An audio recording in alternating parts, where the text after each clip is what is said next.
up, get out right out of your bed, that's your quicksand. Getting rid anxiety and head, you can fix it. Rid of stigmas, all of them you said, we ain't listening. Just remember, try to do your best, you can win this. Maurice Benard, State of Mind. All right, this is State of Mind. And if you like what you see, subscribe so we can get another 40,000 subscriptions, so we have 200,000.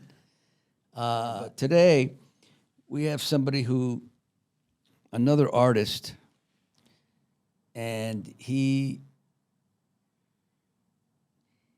been in a lot of stuff. Because, you know, sometimes I look at you know, what people have done, and it's like, even if it's a lot, it's not. It's like, it's this, that. He's done some cool stuff. Sleepers, King of Queens, Kristen, Donnie Brasco, Thin Red Line. Unless these aren't right, but he's done, and I can't wait to talk to him about it. He worked with Chuck Zito, and I kind of I've read about Chuck Zito, kind of a legend. Definitely a legend, I would right? say. Yeah, man. There's a whole story about it. I'd like to talk to you about how we cast him in this movie. Yeah. His name is Larry Romano. Look at this dude. Look at him. How you doing, man? Fantastic, man. It's great to be here with you, and great to have you here, man. I know a lot of big fans of yours around, you know. And, yes. And yeah, so it's an honor to be here, man. Thank you. I've watched you a million times in my living room, yeah. And you know what I mean? It's funny because I keep thinking like I'm gonna go see Sonny. Well, Sonny would be like this. What do you want to do? He wouldn't have. He would be like, yeah, all right, all right. Yeah. You grew up in. Well, I grew up in a lot of different places. You could say I started in Yonkers, New York, Mount Vernon, New York, Rockland County, where I went to high school, TZ High School, Tappan Zee High School, which is in Orangeburg, New York. And looking back on those times, we was great times. We were like really city kids with fresh air in our lungs. Wow. And a lot of people that come out of my school, at that particular school, whether it's Danny Spitz, who was a founding member of Anthrax, and we had a band in like the 10th grade, 11th grade. Really? Bands. Yeah. He come down, Danny Spitz would come with, he came in with his big Marshall amp. And, my mother was born in 1925, and this is the late 70s, and it's a whole different world for her. And she goes, hey, Spitz, that amplifier is bigger than you, know? Yeah. And we go downstairs. But that's heavy metal, right? It was heavy, man, and the first song that we did, so we're looking at 70. I even know Anthrax, and I'm not into that at all. You know what I'm saying? Yeah. Right. And, I went to go see David Lee Roth at the Brendan Byrne Arena in New Jersey. Now it's a different name or whatever. And I see a crowd of people, and I'm like, what? And Spitz is signing autographs. And there was no internet back then. We had lost touch. I'm like, he's a rock star, And he came down with another fellow by the name of Anthony Amendola. And he says, oh, we're going to do Battle of the Bands, I got a Ludwig drum set. And you ever hear this band called Van Halen? No. I never heard of Van Halen, Damn. So they started playing Ain't Talking About Love. And I was like, man, I heard that song on the radio a bunch of times. But back then, it would be they played a song, and then you'd have to wait until they have a break, and they tell you who it was, and if you're in the car, whatever. I didn't know who it was. And we started playing, Ain't Talking About Love. We were doing Foghat. We were doing Fool for the City. Now, when you saw Van Halen, did you know he was an incredible guitar player? By the time I got to see Van, I grew up very strict. Like I said, my mother was 1925, my father 23. I wasn't allowed to have long hair. I really wasn't allowed to wear jeans to school until I was in really public school, which was 10th grade. So they're very strict. So I wasn't allowed to get out. I had to really sneak out. And I finally got to go, and I said, "That's it. I'm going to see Van Halen." So I knew who they were, obviously, I had their records, and I went to go see them, and I was just so electrified it was my first rock concert at Madison Square Now, Garden. did you play guitar at that time? No, I'm a drummer. You're a drummer. I'm a drummer since I'm so five, you from a kid. it's hard to, because I went to see White Stripes Oh wow, yeah. at the Greek. Reese Witherspoon was dancing next to me. It was great. That's cool. And it was just him and his whatever the girl on the drums. And I had a friend of mine, a bodybuilder, who was watching, and he's yelling. I'm like, "What's your problem?"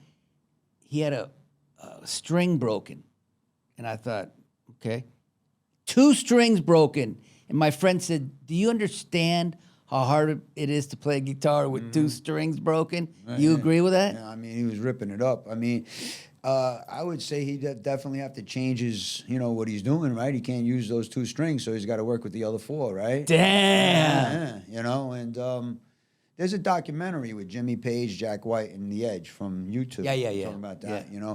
I worked with some guitar players that are just, some of the tracks that I sent you, Yeah, you yeah, know, funky. and our family. Yes. I was explaining to you. You know my cousin Dominic. You're Yes. tight with Dominic, and Dominic's older brother Jerome is the oldest cousin on my mother's side. Right. He passed away unfortunately, but he played the accordion, and Uncle Carmine, Dominic's father, was on the mandolin, and they would go to this pizzeria called Danino's in Staten Island. One of the great pizza. Forget about it. And this is going back way before Looking, Jerry was born in 1933, so we must be looking at the early 50s, right? And they would play at Danino's. And then Jerry's son, Buddy, also Carmine, he was a drummer, which, Damn. there I go, I'm following Buddy. Ricky's on the bass, right? Bob is, he did his musical thing. Johnny, because Jerry had 4 kids, just like Dominic's mom and father. And I kind of, we go to these family parties, and Dominic's brother Junior, also a Carmine, he played with Miko. They went on tour, did the Star Wars theme on tour. I mean, we're talking about these guys are hammies. Ricky goes on to orchestrating music for Sony movies, like their biggest movies, Pirates of the Caribbean. If you IMDb Rick Giovinazzo, you're like, Really? whoa. Yeah, and Rick came down here in '91. I was here. I was playing softball in Malibu, right, with some really kind of people you would know, right? And they were like, "Oh, we're doing this as a theater. We heard you wrote a play. You could do this play at the Burbage Theater." And that's when we put up Saturday in the Park, which became that's the the play you wrote. Right. And that's your life?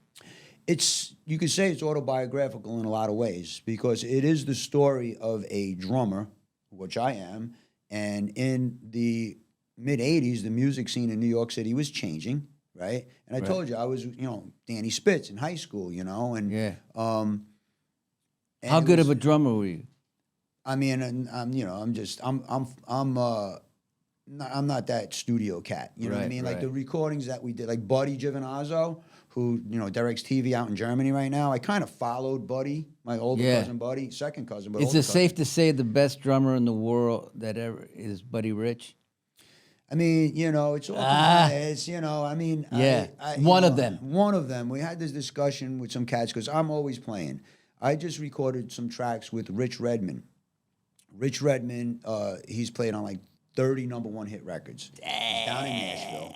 And I mean, it's a collaborative effort, because I'm a drummer. I'll lay a drum track and then I'll throw it at him, and then he'll professionalize it and really give it to business. Another drummer that I work with is a fella by the name of Ty Dennis. And Ty Dennis currently plays with Robbie Krieger. Ty and I recorded 4 albums together with him on drums. Yeah, Ty's a real hammer.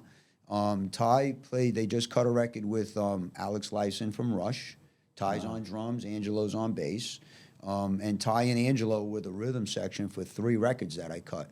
And I've never released this music. I'm getting ready to release it. I have this music for over 30 years. Why haven't you released? I just feel as if, also too, it's Saturday in the Park, the movie. Yeah. I just feel as if it just has to have that right avenue to get out there. I just don't want to shotgun out there. I just don't want to throw it out there. Well, let's get back to Saturday Night. You wrote that, Right, as a play. and you put it on the stage, and it was successful. And then you went to Broadway.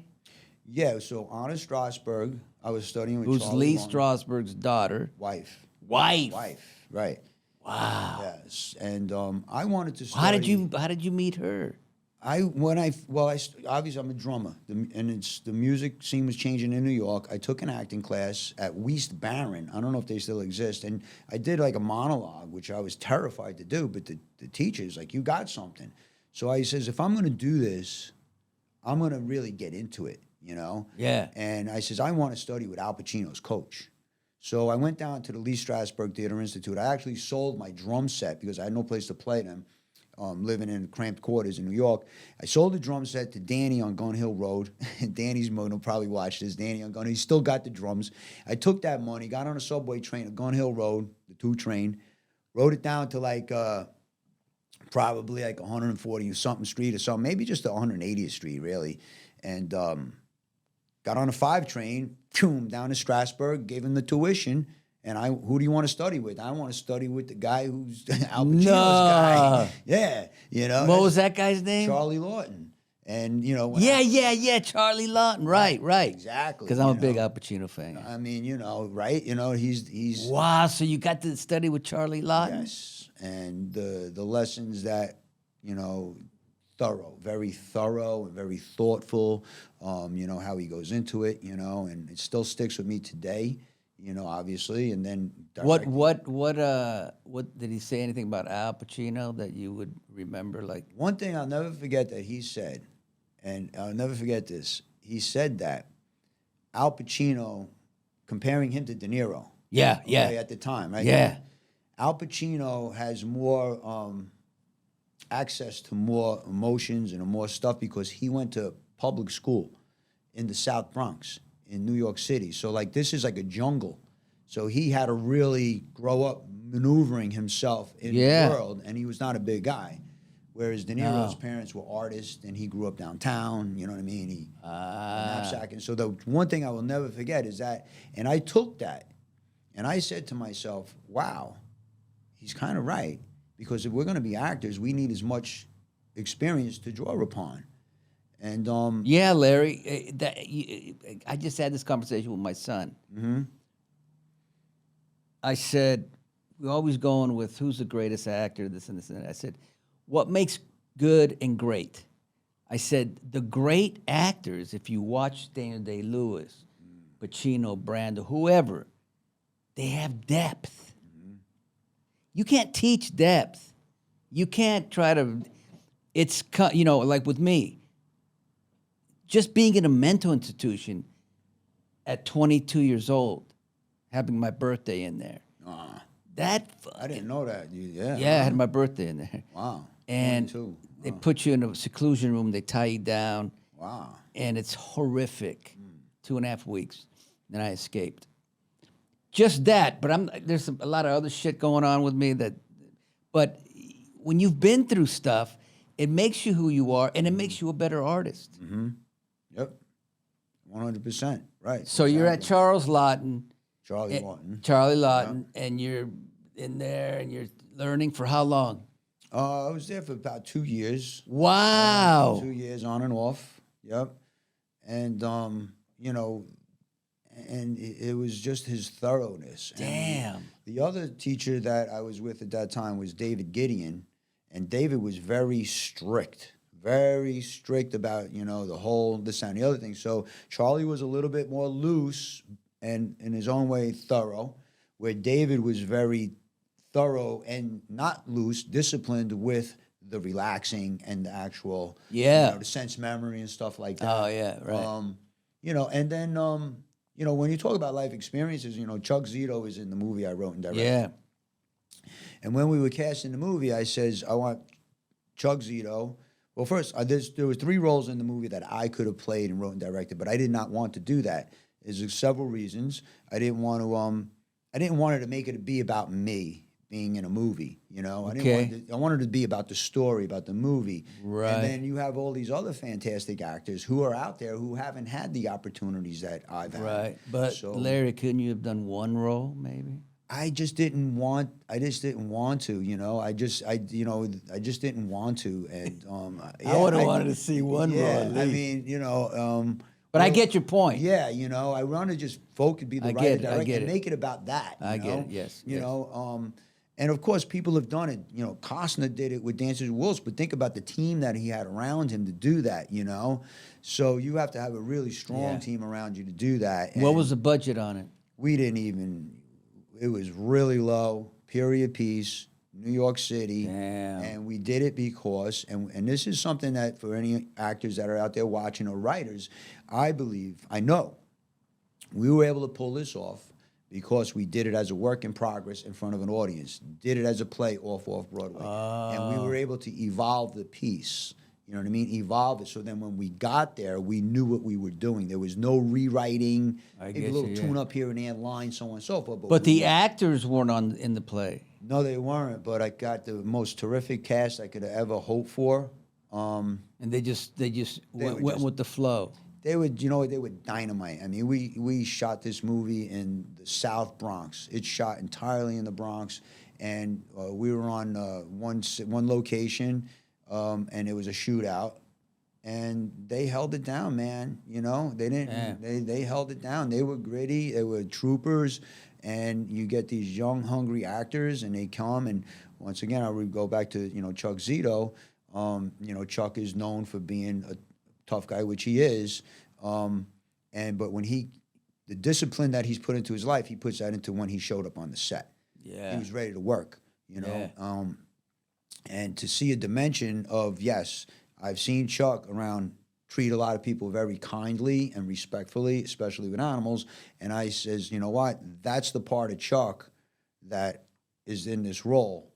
Yeah. That's the part that I could cast him in, and I know he could do it, which I think, obviously, you know, our friend Mikey Castellano, you know, you've probably heard Mikey's name. Mikey is, he was a wardrobe guy for Sinatra for a long time. Really? Oh, he's Dominic's friend. Dominic's friend, right. Right. And, you know, Mikey's been around some of the, you know, he's been around, and he saw, you know, he's like, who's that guy? I was like, that's Chuck Zito. He goes, my God, that's a great role for him. Wow. Like, he actually pointed it out. Yeah. And then when we get back to, you know, casting myself in the movie, Chuck Zito is in that part I could have played. Anthony Mangano is in a part I could have played. Pete Antico is in a part I could have played. Pete Antico was here. Pete Antico was here? Yeah. Was he here? Yeah. He's running for president? Yeah. He's cool as shit. He's a wild dude, man. Yeah. I know Pete over 30 years. He knows a lot of shit. Yeah. He got a stunt coordinator credit on the movie. Yeah. He's a great. Yeah. And he's got a scene in the movie that runs 9 minutes straight. No. 9 minutes straight. Yeah. And you know, Pete's got Tourette's. Yeah. And you know, he's able to control that through the scene. 9 minutes. 9 minutes, man, and it just moves. Larry, that's ridiculous. If anybody, you know, I've been doing soap for 32 years. You never have a 9 minute scene. Yeah. And And was it talking? Yeah. Talking back and forth, action. You know, of course, it's based on a play. And when we did the play in Los Angeles, it's, you know, there was two scenes. There was a scene on a street corner in the Bronx and a scene in a park in the Bronx, right? And Daryl Marshak, I told you, was my agent at the time. He was Gold Marshak, Talent Works. And Daryl was creative. You know, when he came to see the play, and he says to me, he goes, shoot the play. I said, what? No, shoot the play. I said, how could I just shoot the play? He goes, go watch My Dinner with Andre. Go watch Jim Jarmusch movies. The acting is so good, the dialogue is so back and forth, just shoot the play. And he inspired me to just, you know, expand my horizons, watching different kinds of movies and so on and so forth, whether it was Jarmusch or My Dinner with Andre, you know. And you know, did we shoot the play? You know, kind of, you know. Yeah. But we have long scenes where you're an actor, you know, if you could just go. We're like, you know, 3 minute scene, like in the Sid Field book of screenwriting. It has to be 3 pages. It's like, man, let me give him 9 pages. Let me give him 10 pages. Yeah, wow. Let him just go, man, you know, and let him go. And I would think that if any of this young talent out there, to inspire them, I would suggest that you get a play. Yeah. Run it, rewrite it, and then shoot it. Right. That's what I would suggest. Like, 'cause that's what Daryl said. That's what I ended up doing. I saw last night the Rock movie. Oh, yeah? I'm not familiar with that. Rock like the Dwayne Rock? Yeah, he has oh. he. Oh, he's doing some deep stuff now. Yeah, Oh, he's acting, yeah. I gotta give. I didn't Really? think I was gonna be. I didn't like the Smashing Machine. Smashing Machine, really? I didn't. The movie maybe not as good, but his performance, he was like a different guy. He did it. Yeah, and he cried and shit Oh, wow, yeah? twice. Did they give him an onion? But the only problem I had with him crying is covered his face. Oh, yeah, what's so good as that? So you know what I mean? It was little, but you know what? I have to give it up to him, man. That's where the sense memory comes in. Yeah, I know. You Yeah, know, that- to be able to access that stuff, you know, and you could get, and that's another thing about our you know, our careers, our jobs, right? Is Yes. that we have to get. Sometimes we got to go to those dark places, man. Sure, yeah. You know, and that Yeah. you know gets you to a place where, you know, you could, I guess, having dark stuff to draw upon, you know, which brings, you know, a lot of us. George C. Scott. I work with John G. Avildsen, who directed Rocky, Karate Kid, The Formula with George Right, C. Scott. right. And from what I understand, George C. Scott, like his job in World War II was to knock on the door and tell the people that the son wasn't coming home. So obviously that brought something Completely, into, you know what I mean? Like, yeah. wow, you know what I mean? Like, Yeah, and all that dark stuff. Even when it comes to light, once it comes to light, you hope it's going to come to light. You can use it as actors, and it makes us better. I'm sorry, it brings it to reality, right? man. It makes us more interesting, man. These people that haven't gone through anything, and they're just saying the lines, they're kind of boring to me. Yeah, Let's get into some mental health. yeah. Do you have any mental? I would say, you know, look, you know, when I talk to my cousin, you know, we talk about people we experience, I guess, depression. Yeah. And people have that kind of thing going on. Yeah. You know, he just said to me, you know, I kind of went through just recently, where you know I had a few things that I was really working hard for, and the carpet came out from underneath it. You know. Yes. And I don't live in Los Angeles. I live in St. Louis, and which is really, I love it. Great. There's a lot of great people there, but in reality, it's not really my home. Right. And it's not really probably the best place to go to, a place when you're a little down if you're not really home. But, you know, but I said to Dominic, I said, I don't know, man, I'm kind of depressed. And he goes, don't say that. Don't say you're depressed. Don't say it. Because I guess in his mind, he says, you kind of put that in your mind, right? You're depressed. I'm depressed. So now I'm going to be depressed, you know? And I haven't been saying that for the last 3 weeks, and I'm not depressed. Now, that worked for me. Yeah, and all I had to do was have a conversation with my cousin, who's, you know, not a psychiatrist, but whatever. Maybe, I don't know where he got it from. What does depressed feel like to you? Like, you know, the other thing, too, is like, you know, life has slipped by. Opportunities have slipped by. Or I didn't make the most out of an opportunity. Or people are gone. You know, people are gone, you know, and, you know, and sometimes, obviously, if you watch, I don't watch the news anymore. It's tough. They're just designed to make you argue with your friends. It's amazing. Just bring it on down. And I'm like, just not doing it, man. Yeah. You know, I've been listening to a Shaolin monk. I've been listening to Bruce Lee stuff, you know, and that kind of puts it in that, to stay in the present. Larry, stay like right here. You're in Los Angeles, California right now. We're sitting here together. This is great. Stay in the moment. Stay in the moment, man, you know. You like Eckhart Tolle? Who? Eckhart Tolle? What's that? You gotta get it. It saved my ass many times. Yeah? He's Eckhart Tolle. Eckhart Tolle. Okay. He writes books. All right. And I've seen all his videos and I've read his books. And it's called The Power of Now. Right. And it's all about staying present and forget the past. Don't think about the future. Just stay in the moment and get your energy from trees, from the outside, The D3, man. animals. Yeah, The D3. and don't get caught up in the. This guy gave me this guy. Billy Worth. Oh, yeah. They were trying to make him something. Yeah. Great looking guy, Indian guy. And he auditioned for something on my show. And we were in the parking lot. And he goes, I said, how you doing, man? He goes, oh, not good. I had bad thoughts, and my girlfriend cheated on me and shit. But this I'm laughing because it's like, what are you gonna do? right. But he said this book changed my life.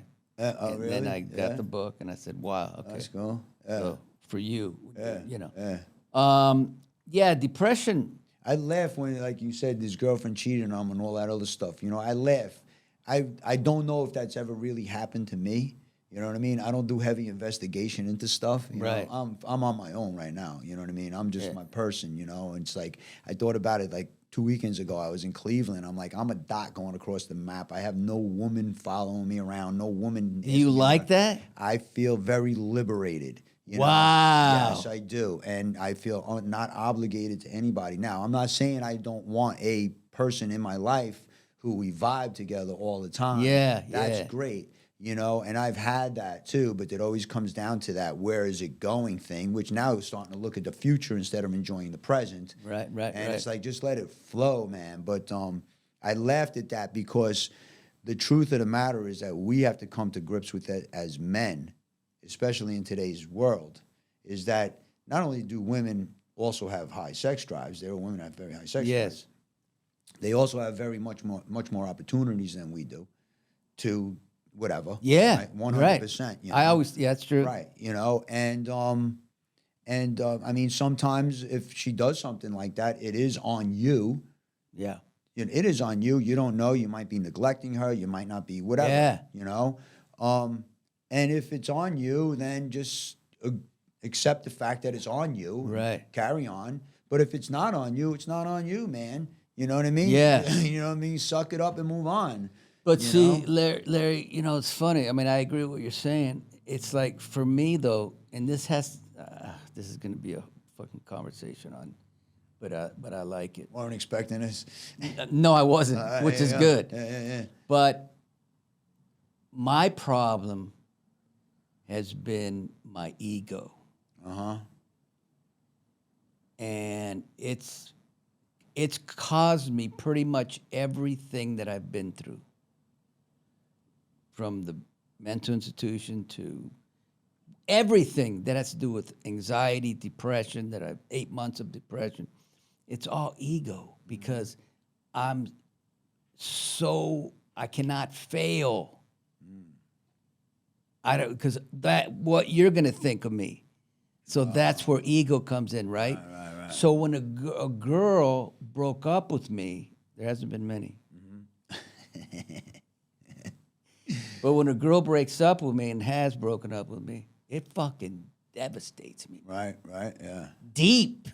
More than it should, and more than a normal person. Right. Now, I didn't know I was bipolar when I was young, and the girl left for another guy or whatever she did. But it was deep. And that's part of the ego.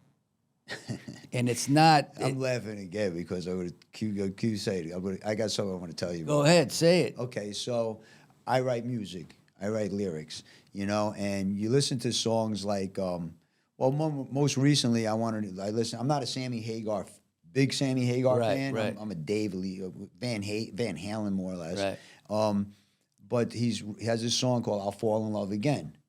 Right, and it's like about, obviously it was a love gone wrong, and he wrote a song about it. Then there's other songs that are out there, like there's songs about how a love went wrong. And about a week ago, I'm listening to these songs. I'm like, man, I need some girl to stomp on my heart so I can write on some of these songs. Well, that happened. That's, you know what I mean? Yeah. There's a female out there. You want to stomp on my heart? I'll dedicate a few songs to you. You know. So I mean, you could take a girl. Look at Clapton. He wrote for his kid, yeah. Well, no, that for the kid, but what was the one with George Harrison's wife? Yeah. Layla. I said, yeah. One of the greatest songs ever. You know what I mean? Please don't tell me I loved in vain. You know, he was in love with this woman, and she went back to George, and he wrote Layla. Yeah. As Derek and the Dominoes. I saw that documentary. I mean, if I could say I got a choice of getting the girl or writing Layla, I'm going writing Layla, bro. I mean, that's just me. Right. But like, think about that. It's such a classic tune that all these years later, Scorsese is using it in a movie. It's just... So, yeah, getting back to that whole thing. Let me ask you, what has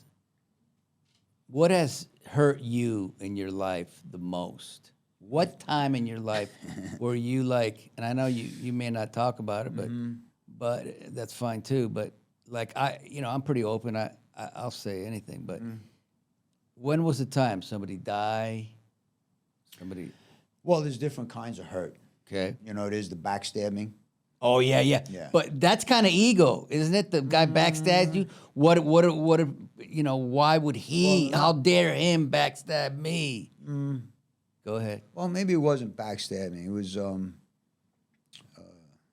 would you say? Stealing from you? Pretty much. Stealing my soul in a lot of ways. Oh. Attempting to. And I wrote a lot of music about that, yeah, I would say that times I've been really, it's, the people that are close to you are going to hurt you the most. Yeah, because they have the most opportunity. Yeah. So, it would, unfortunately, it would be family that has hurt me the most. And I take that as you could choose your friends, but you can't choose your family. That's true. So, like you said, Dominic is I could talk to Dominic anytime. I have other cousins as well that I could talk to. But then there's those, it's not going to affect me. It's not going to do anything. I did go through a lot of stuff of anger and, because I visualized this family of being a certain way of pride and respect and so on, and growing up with all of that stuff, and to see it go haywire, it was tough. Yeah. It was tough. But you said something about, ego is how people view you. Yeah. Right? So getting back to this other cousin who committed suicide. Yeah. I told you he would make me watch the movies, and I would watch Saturday Night Fever over and over again. He'd point out the scene where Joey falls off the bridge. Right. The cop asked Travolta, did he kill himself? There's ways of killing yourself without killing yourself. Right. And he eventually killed himself. But when he was bipolar. He was bipolar, and he took me to a place, like I said, he was an older cousin who I would look up to. He took me to a thing called EST at the time, with Werner Erhard. And now it's called the Forum. And you would go on a Wednesday for like the preliminary, and then you would go on a weekend in Manhattan where you would be sitting in the room. There was maybe one lunch break, no bathroom breaks, and they talk about life, and people get up, and there's probably a lot of people in the audience who have done the Forum and done EST, and they talk about, people, their experiences. And I mean, it was one point, there was an actress that was on a soap opera who was talking about how she just started breaking down, how she was sexually abused. So they had this place you can go to and have these talks? It was like, that's amazing. It was in Manhattan. It was like in a big arena, like at a conference room in Manhattan. But they would go all over the country. They would do Manhattan. That's amazing. Werner Erhard is, he was famous. They started saying it was a cult, by the way.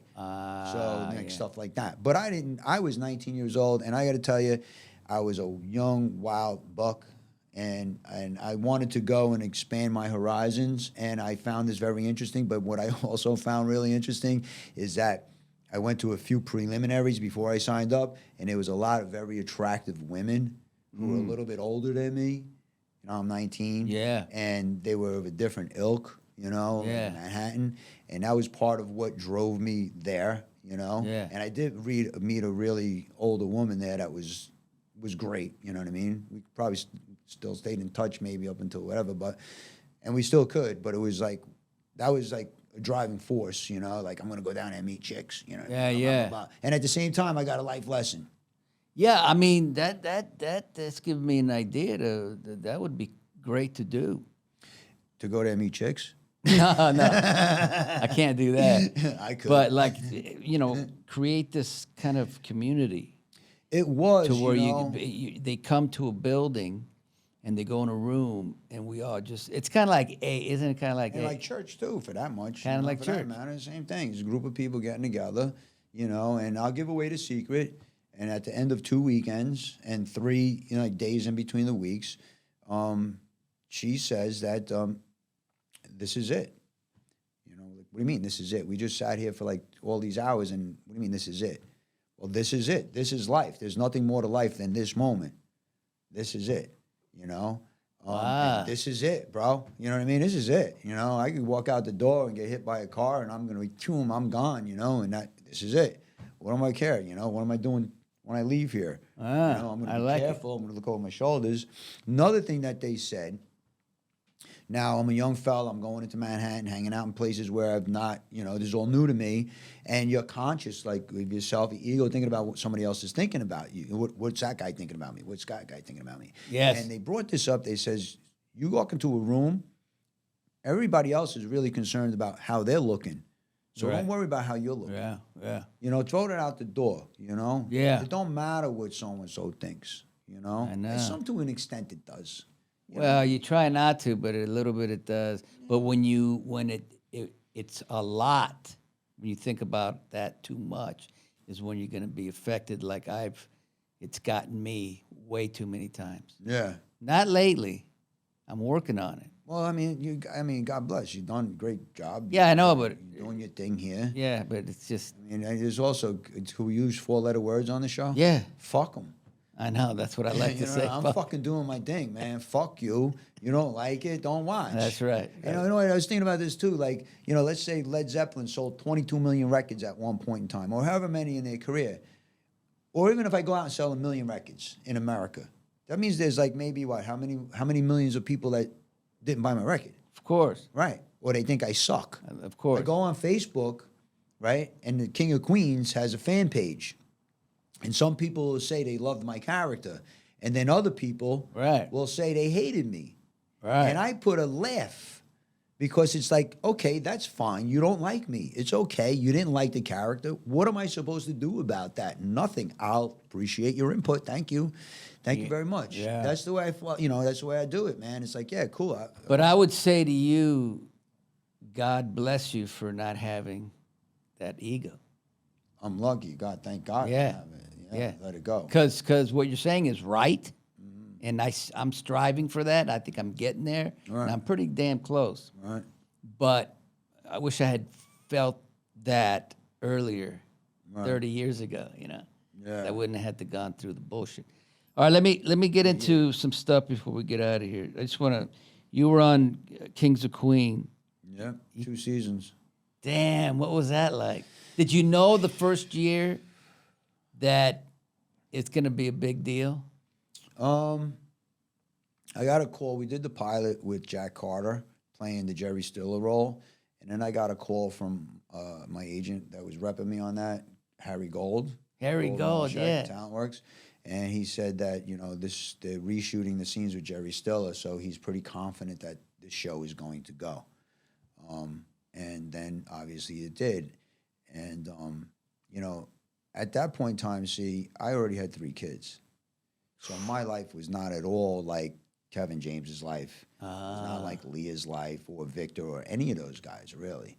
I was running a family, and you talk about life experiences and my experiences of bartending. And someday that will come out. I did bartend in a lot of places where it was really heavy mafia. Really? Yeah. And there's a fella who was a captain in the Gambino crime family, and they actually, we were friends, and we're still in contact with each other. Yeah. Wow. Yeah. So that's what my life was, and I'm also a musician, and I want to, that's really what I wanted to do. And I ended up, I'm like, okay, if I get a TV show, I could finance this stuff. I could put a roof over my kids' house, a roof over my kids' heads. And I visualized that, and it worked out great. Damn. You know what I mean? It worked out great because then you auditioned for it. Actually, I just came off The Thin Red Line, which was like a movie every actor in Hollywood. Yeah, what's up with the thing? Let's go from that and then go to my King. God. Yeah. The Thin Red That's Line. Terrence Malick, right? Terrence Malick. Now he does a lot of takes. Or Yeah, not? yeah, he did. There's a lot of stuff that is not in the movie. Now Thin Red Line, that's with who was in it? Jimmy Caviezel became a movie star Right. on Thin Red Line. Sean Penn, Jump in. Woody Harrelson, Nick Nolte, John Travolta. Damn. Right, down the line. Yes. So tell me this. Yeah. You auditioned for it. Yes. Okay, then they say, we want Larry Romano. And you're like, oh man, this is great. No. I was No? cooking. This is what happened, right? I'm up for it. I had a TV show with Castle Rock. Joe Don Baker, Walking I Tall. love Joe Don Joe Baker. Don Baker, right? And I'm in this, and we did it. It was Castle Rock, and I just made a grip of money, And I hadn't seen my kids for like 3 months. So I says to my agent, you know, I'm in Los Angeles. Is anything going on? I just a movie, send me up for anything. Oh, nothing going on. Fly back to New York, and I'm in New York. And I'm driving over I never forget, I'm driving over the Verrazano Bridge, and I get a beep, I had a beeper, a 310 number. And I was going to see my friend Casper, who lived in the Red Hook houses. At that time, it might still be rough. It was very rough, the Red Hook houses in Brooklyn. But me and him go back with buddies, and I'm going, and I had a call from a payphone, like next to a bodega. Damn. I'm like dropping quarters. I'm like, yeah, I just got this beep, you know? And she's like, oh yeah, Donald Logue, who, I don't know, Donald Logue is a fantastic guy, actor. I had done a TV show with him. Donald Logue told me that, you know, I can't cast this part in this Terrence Malick movie until I see you. And now I hear your voice, and you have to come in read for this. Damn. So I'm like, oh, yeah, well, okay. You know, I could probably get back there next week. She goes, no. You have to come here. You have to be here tomorrow. I'm in Brooklyn. She goes, no, you have to come here tomorrow because he's casting this part. So next thing you know, I'm on a plane. I got to see my kids for about 30 minutes, right? I'm on a plane. Back to L.A. But here's the conflict. I'm on the contract for a TV show, and here's this movie. So now I'm starting to wait. Well, you haven't started the TV show? We did the pilot, and we're waiting to find out if it gets picked up or not, right? So now I go back to Los Angeles. I read for this on tape with Diane Crittenden. I go back now, and I was in transition and moving into a new place and in Los Angeles. And it was a weekend. I spent pretty much the whole weekend with Carmine, Dominic's son. And it was a weekend, and I couldn't do anything except wait for the announcements on Monday to find out if the TV show was picked up. So the announcements come out, the TV show's not picked up. I get a beep again from Diane Crittenden. I went to a payphone on Moore Park and Woodman. Right? I call up. She says, by the way, I just wanted to ask you, what are you going to do living in Australia for 6 months without your kids? Because we're not flying your kids to Australia. So now I'm sitting there going, 6 months, I'm not going to see my kids. Oh, my. And I just got a part in a movie that everybody in Hollywood wanted, right?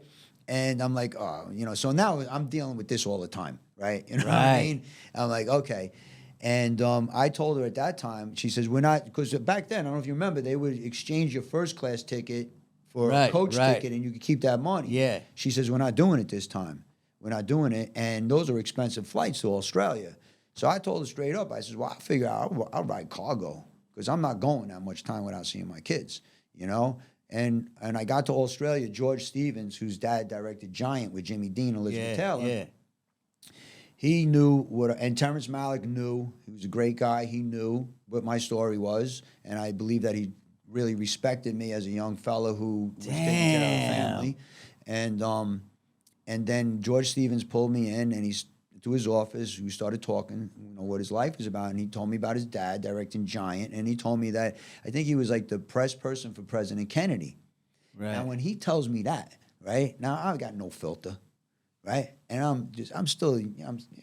feel I'm still young now, but I was really young then, right, and I go, wow, what, President Kennedy?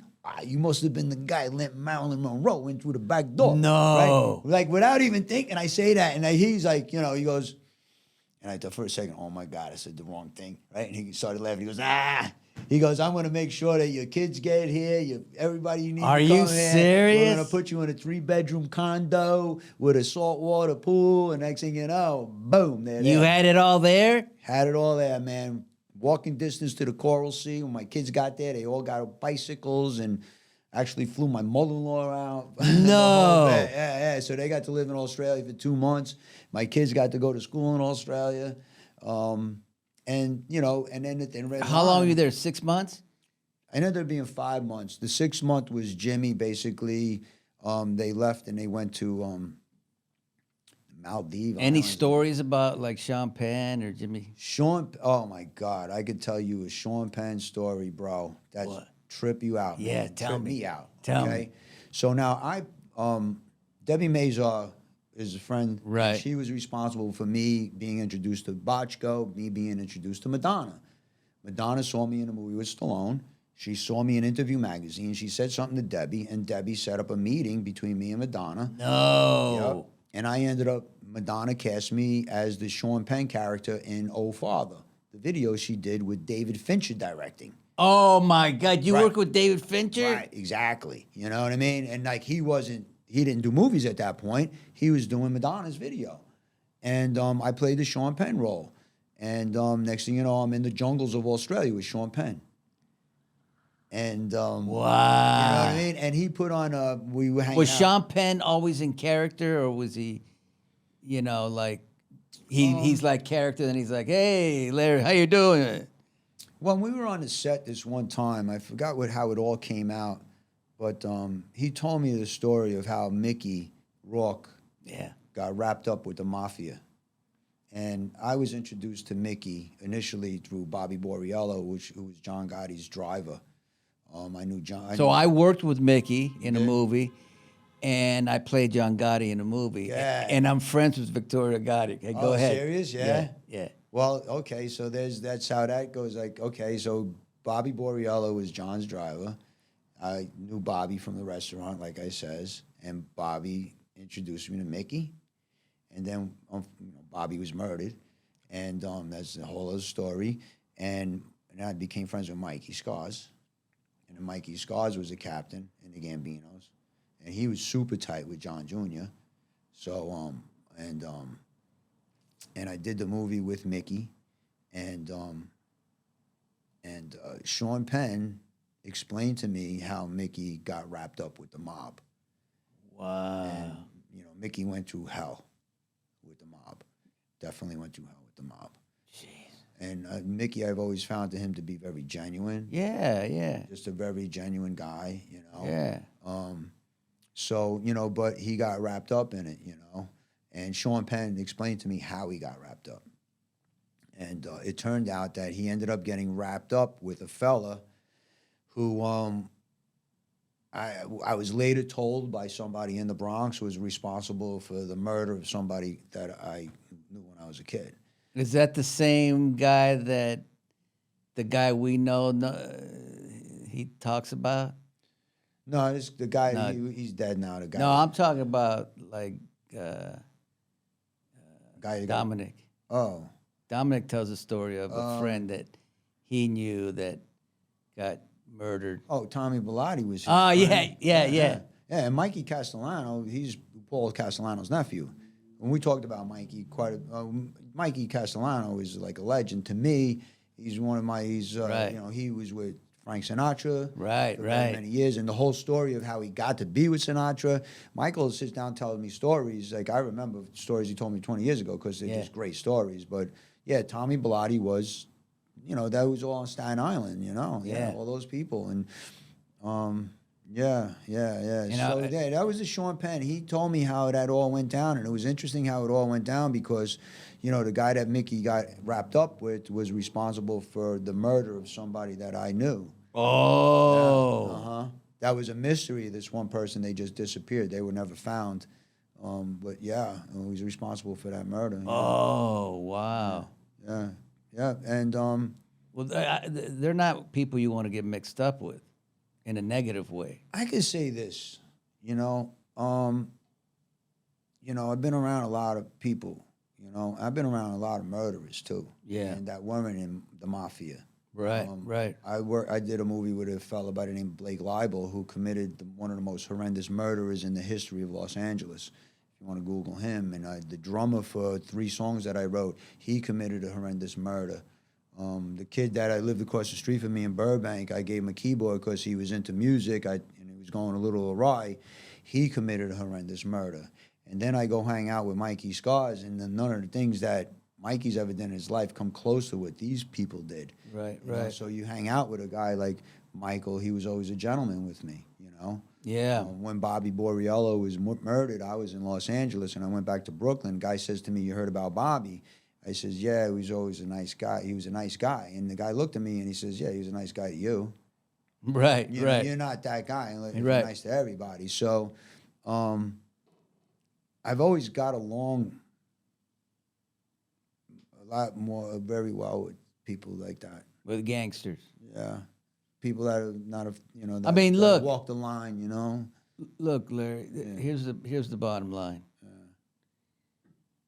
I've been playing a gangster for 32 years on General Hospital. And it's maybe one of the most loved characters in maybe history, or at least the last 30 years. There's a reason for that. Look, we don't condone murder, but it's loyalty, how they are with the people that they love, they protect. Yeah. And, for the most part, right? I mean, I guess you could say it's become Americanized.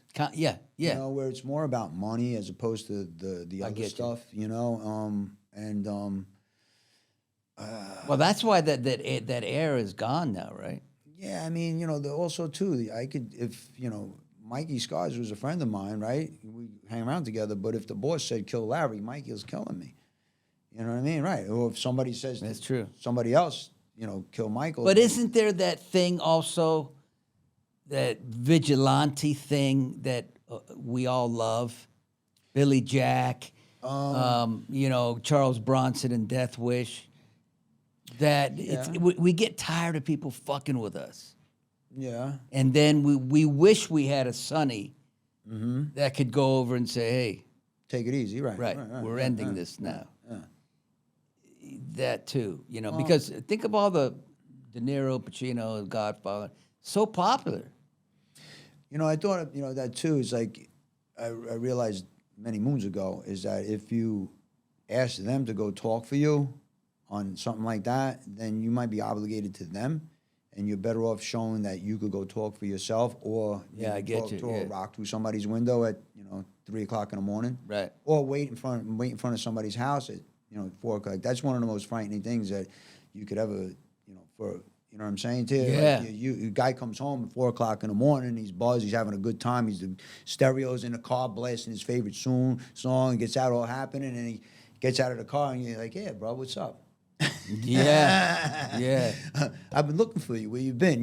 That's petrifying. And if you could do that on your own, you don't need them. You could actually do that to them. Yeah. Because I mean, it is what it is. I mean, Dominic knows a lot about me. Yeah. He's my cousin.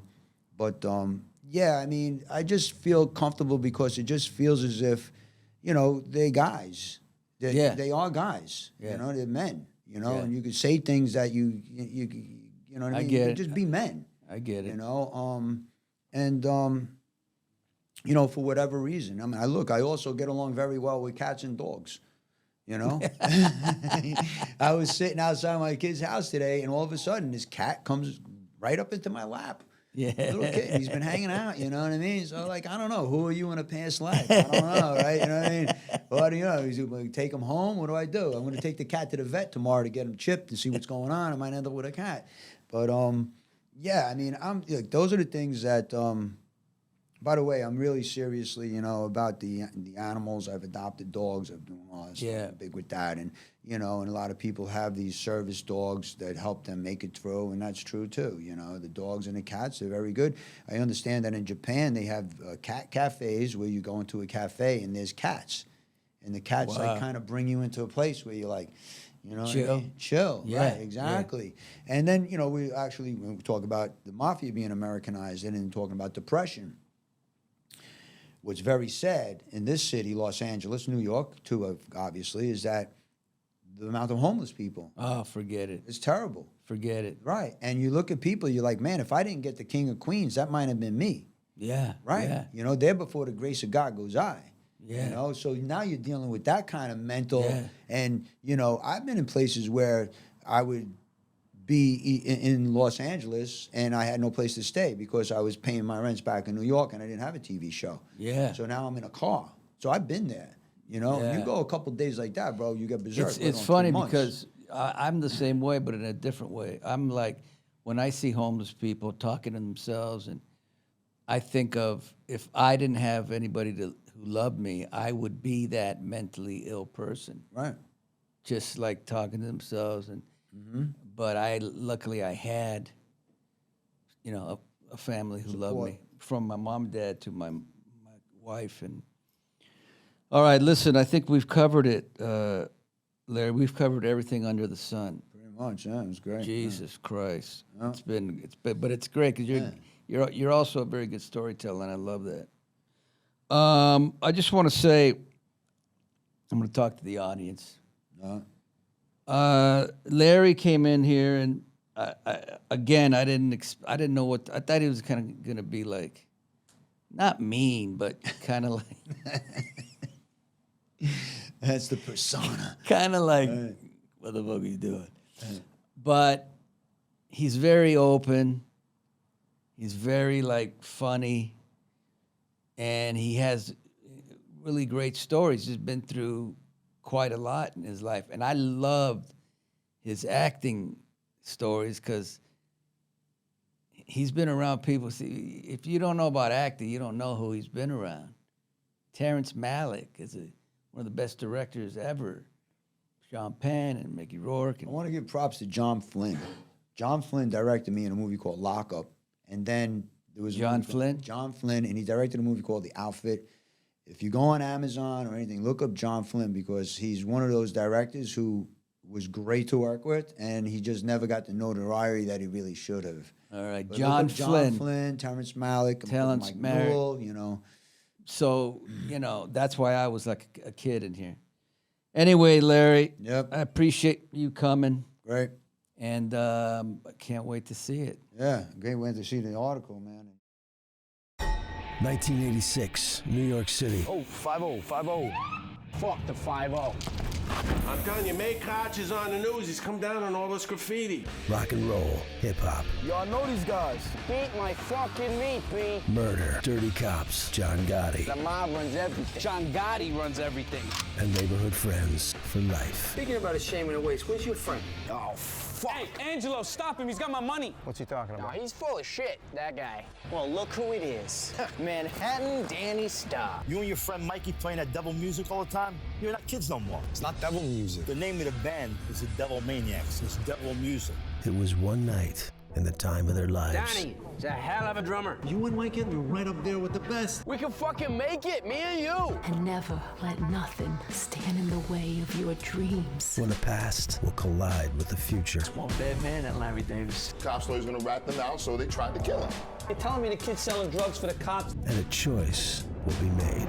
Come on, Tommy, step it up. I ain't seen blood all day. This feels like a setup, Danny. Based on the gritty off Broadway play by writer-director Larry Romano. Double jab, right hand hook. That's my boy. Saturday in the Park, the movie. You ever hear that story about the young wise man? No. There's no such thing as a young wise man. Now showing at select theaters. Private theatrical showings available.